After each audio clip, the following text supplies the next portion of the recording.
Hey guys, and welcome on in for today's quick tutorial video on how to fill out a check. Now, to start off, jumping right into it here, in the top area where it says date, more often than not, you're going to be putting the current date.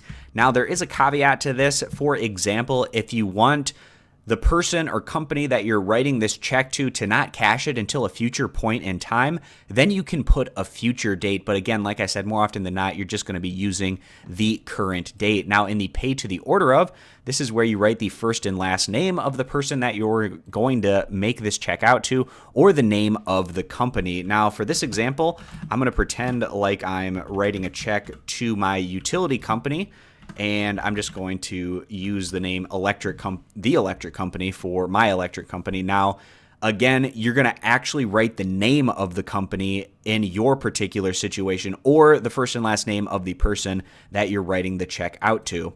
Now, in the area that has the little dollar sign, we're going to be entering in how much this check is going to be for. So let's just say my electric bill came out to $35.76, and I recommend left justifying this, putting it as close to the start left-hand side of this box as possible. And the reason why you want to do this is to make it tougher to forge. If you have this written in the middle or right-hand justified, then people could enter in digits, and you want to try to avoid that. So it's recommended that you put these numbers to the left-hand side of this box.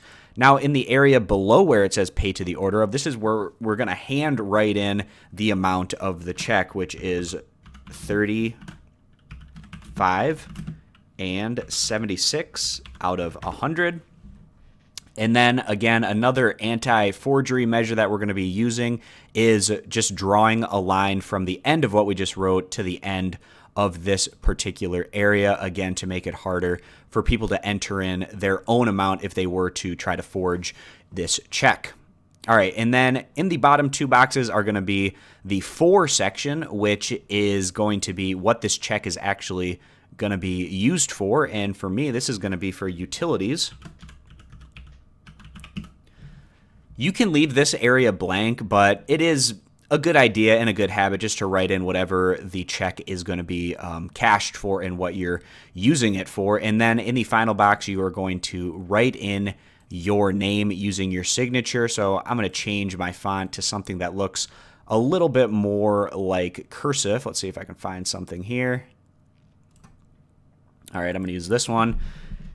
And I'm going to write in John Doe. And again, this is just going to be where that you sign your name on the check. Now, just some other pieces of information. You're going to have, obviously, your first and last name and home location on the upper left-hand corner of your check.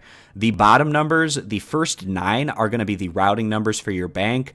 The 10 digits after that are going to be your account number. And then the final numbers are the number of the check that you're currently using. And then the person or the company that you give this check to, they're going to have to endorse the back, sign it at the top area for them to be able to cash that check. And that should be able to wrap up the transaction once they endorse it and send it into the bank to be cashed and put into their own account, and then it should withdraw from your checking account. So I hope this video was helpful, and I appreciate you guys stopping on in. Consider subscribing for more, and I hope to see you guys back here for future videos.